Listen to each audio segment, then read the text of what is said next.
Bella Hayes had spent years serving the elite in a restaurant known for its extravagant prices and equally extravagant clientele.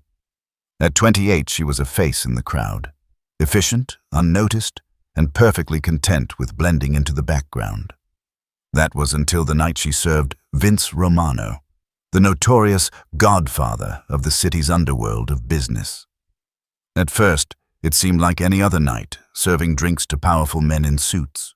But when Vince jokingly asked her opinion on a multi-billion-dollar acquisition, her calm response cut through the air like a knife. "You're being played." The table fell silent, and Vince's smirk faded into an unreadable expression. Intrigued, he pressed her for more, unaware that her words were the beginning of a dangerous game, one that would pull her into a web of power, manipulation, and revenge. What started as a seemingly innocuous exchange would soon ignite a chain of events that would alter Bella's life forever, forcing her to navigate a world of intrigue where every move could be her last. Bella wiped her hands on her apron as she made her way to the back of the restaurant. Another night had come to an end, the usual whirl of clinking glasses and laughter fading into the hum of emptiness. She pulled her hair into a loose ponytail and grabbed her coat, ready to escape the confines of Grill 58. Her shift had been typical, nothing more than an endless cycle of serving overpriced meals to men who acted as if they owned the world. But tonight, something had shifted. As she walked past the kitchen, she caught Vince Romano's gaze from across the room. The towering figure of the man sat at his usual corner booth, bathed in soft amber light. His posture was composed, almost predatory, but there was something different about the way he looked at her tonight. It was more than just curiosity. It was a quiet invitation, like he knew something she didn't. She wasn't sure why, but Bella felt a pull towards him, a magnetic force she couldn't explain. She had served him countless times before, always keeping her distance, never stepping outside the boundaries of polite professionalism. But this time, Vince raised his glass to her as she passed, his eyes still fixed on hers, his smirk unchanged. "Bellissima," he called softly, his voice a low rumble that seemed to make the air around them thicker. "After your shift, I'd like a word." The weight of his words settled in the space between them, a quiet command wrapped in casualness. She hesitated for a moment, caught off guard by the request. It wasn't unusual for Vince to be the center of attention, but this was different. He was making her the center of it. She nodded, giving a quick, polite smile before hurrying to finish her tasks. The night dragged on, but her mind raced with thoughts of what awaited her once the restaurant emptied. When her shift finally ended, she walked back into the dining area, taking a deep breath before approaching his table. Vince was alone now, his associates long gone. "Bella," he greeted, his voice warm but with an edge that sent a chill down her spine. "Please sit. Let's talk." She slid into the chair across from him, suddenly aware of how small she felt in the presence of such power. Vince's eyes never left hers as he poured her a glass of wine, the rich red liquid swirling gently in the glass. The elegance of the moment was striking, almost as if he were offering her a taste of a world she didn't belong to. "I've been thinking," he began, his voice even and steady. "You're sharp. Sharper than most of the people I work with. And I'm curious." Bella blinked, unsure if she'd heard him right. "Curious about what exactly?" Vince leaned back, folding his arms as his gaze softened slightly. "Strategy, business, power. You've seen it all from the outside. What would you do if you were in my position?" Her heart skipped a beat. Was he serious? She stared at him for a moment, trying to gauge the intent behind the question. "You're asking a waitress for business advice?" she asked, her voice barely above a whisper. He chuckled, a sound that held no trace of humor. "I'm asking you because I think you've seen things that others haven't. I want to know your take." The room felt smaller, the air thicker as she absorbed his words. He was testing her, probing, and she could feel the weight of the moment pressing down on her. For a fleeting second, Bella wondered if she should laugh it off and walk away, but something in her, something she hadn't known existed, made her lean in, focus, and look at Vince not as the man who owned everything, but as someone who, like her, was searching for answers. "I think you're being played," she said, her voice steady as she met his gaze. The words hung in the air between them like a spark, waiting for something to ignite. Vince's expression faltered for just a second, then his eyes sharpened. "Interesting," he murmured, and for the first time a real smile touched his lips. "I think this could be the beginning of something very unexpected." And with that, Bella knew her life was about to change forever. The next few days passed in a blur of normalcy, but Bella couldn't shake the feeling that something had changed. Vince's invitation wasn't something she could easily forget. His words echoed in her mind, the sharpness of his gaze lingering long after the encounter. She had gone back to work, serving plates of fine food and delivering wine to the same powerful men. But now the world felt different. Every conversation, every glance, felt like it held hidden meanings. And every time she entered Vince's restaurant booth to check on him, he watched her, waiting. It didn't take long for him to pull her in deeper. A phone call came one evening after her shift, an invitation to meet at his office.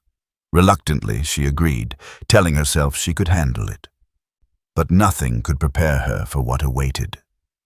Vince's office was a reflection of the empire he commanded, sleek, intimidating, and filled with a cold elegance that unnerved her. The moment she walked in, his presence enveloped the room. He sat behind a massive desk, papers spread in front of him, but his focus was entirely on her. "I've got a new project," he said, his voice smooth, like velvet wrapping a blade. "You'll help me with it." She nodded, unsure of how to respond.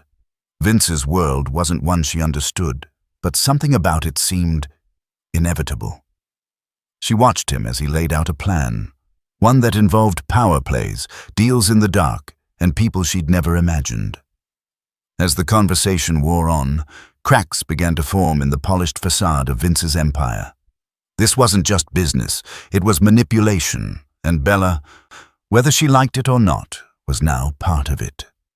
Bella sat at Vince's desk, her fingers hovering over the keyboard as she sifted through layers of files he had entrusted to her. The numbers, the names, the deals, it all felt overwhelming, but the more she looked, the more she saw the patterns beneath the surface.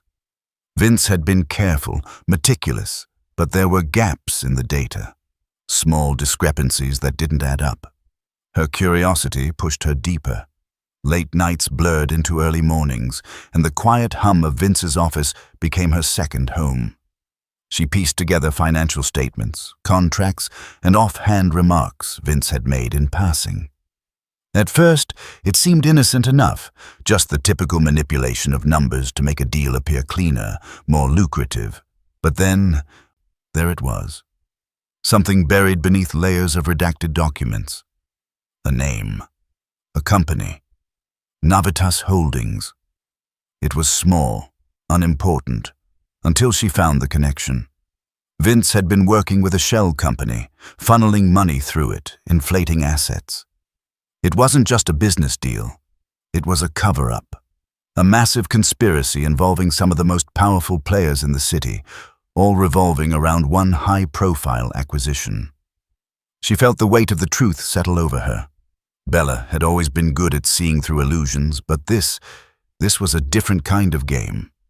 Vince's empire was built on deceit, and she now held the key to tearing it all apart. The danger was obvious.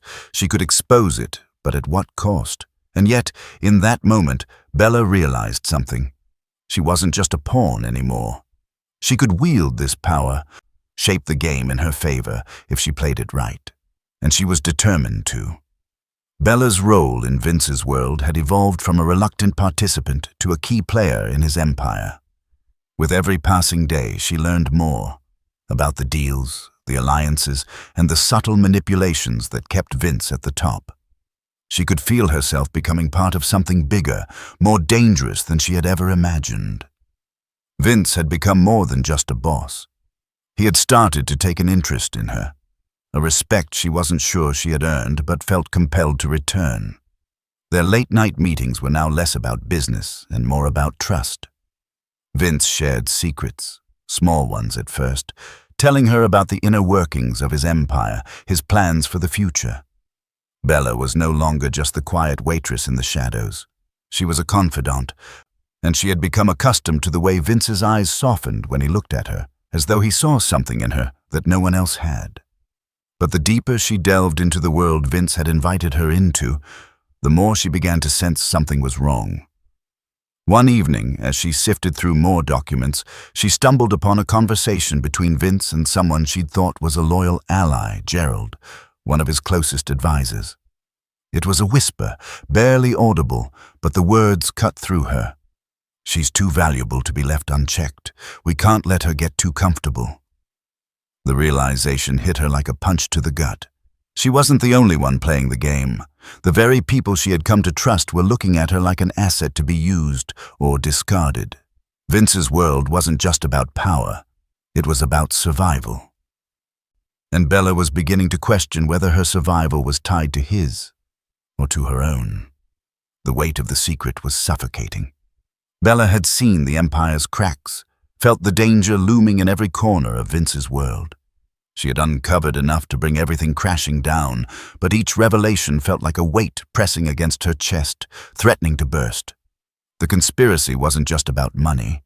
It was about power, betrayal, and lives destroyed in the shadows. Vince's empire, the one she had come to know so intimately, was built on lies. Lies she now knew too well. That night, Vince called her into his office, his voice colder than usual, his eyes shadowed with something she couldn't place. The walls seemed to close in as she walked toward him, the air thick with tension. Vince wasn't the only one who had been hiding something. She knew now that his closest allies, Gerald, Tanya, had been playing their own dangerous game. They were working with Vince's enemies, using him as a pawn while lining their own pockets. All along, they had seen Bella as a tool, an asset to be manipulated. "Bella, it's time," Vince said, his voice grave. "We go to war." He had always played the role of the puppet master, pulling strings, making deals, but now she saw the desperation in his eyes. His empire was crumbling. He needed her. She was standing at the edge, the choice clear before her. She could help Vince crush the enemies that threatened everything, playing into the game that had already swallowed so many. Or she could expose the entire web of deceit, pulling the rug out from under Vince and everyone else in the room. For the first time, Bella realized she didn't need to follow anyone's script. She could write her own ending, and the time had come to choose. The decision was made before she even realized it. Bella had never been one to shy away from danger, but this was different. This wasn't just about survival. This was about taking back control. She had spent weeks gathering pieces of the puzzle, uncovering every dirty secret, every shady deal Vince had been involved in, and now she had everything she needed to destroy the very empire she'd become a part of.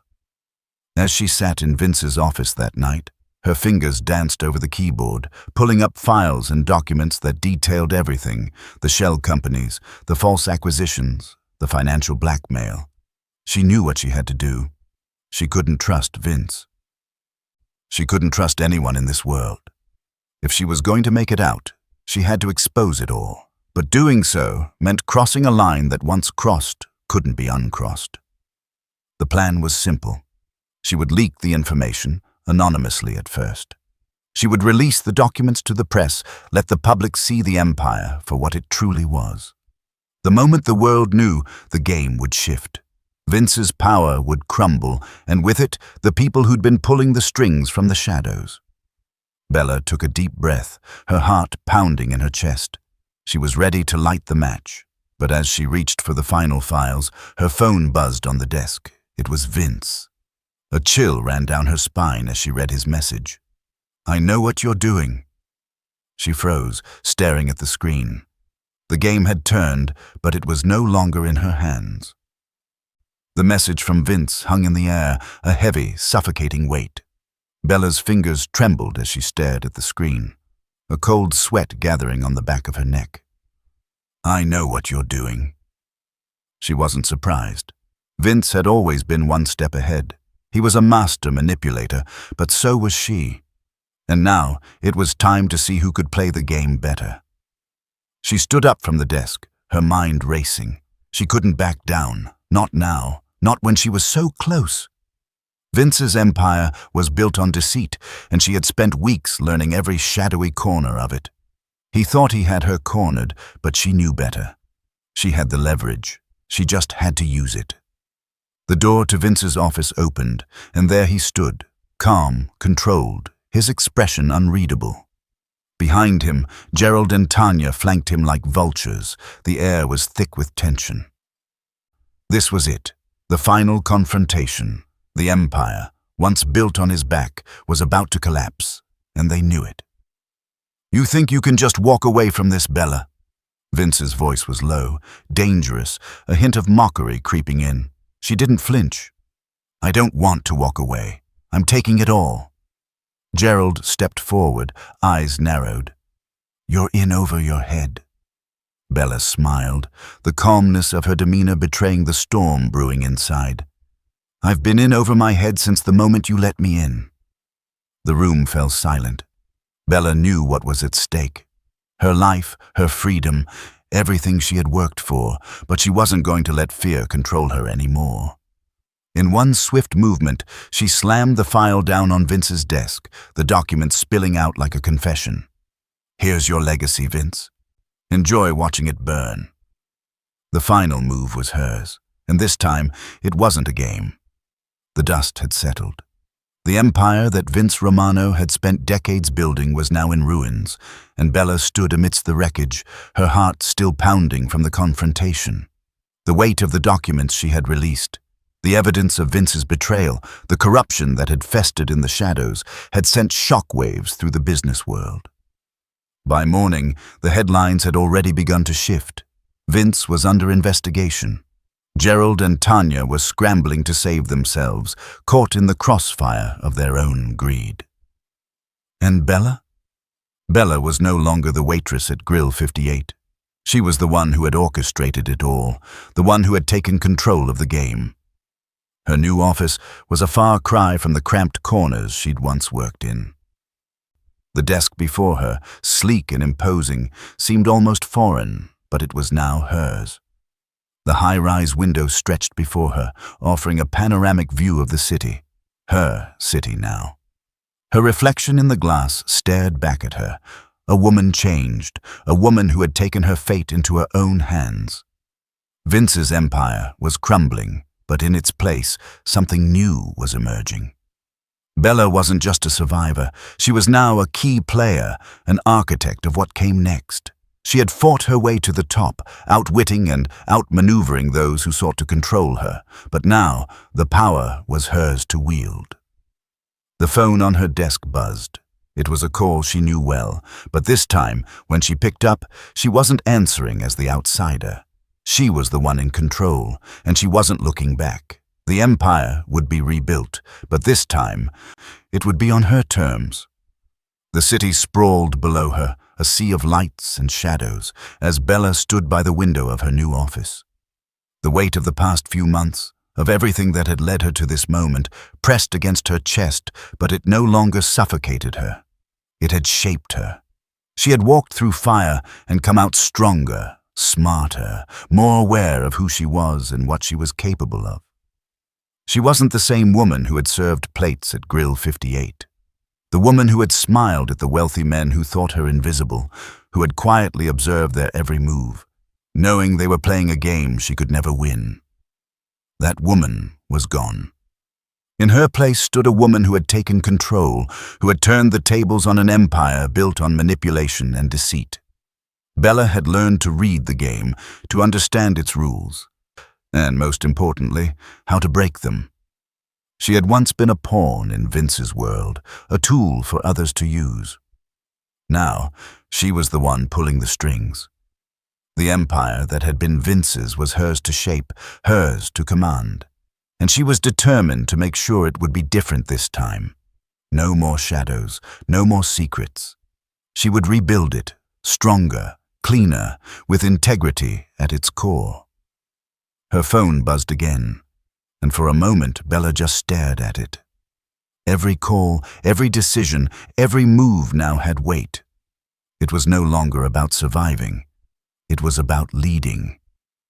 She picked up the phone and smiled to herself, her voice calm, clear, and filled with certainty. "Make the arrangements," she said, her words firm. "We're going to change everything." And she knew, without a doubt, she was finally in charge.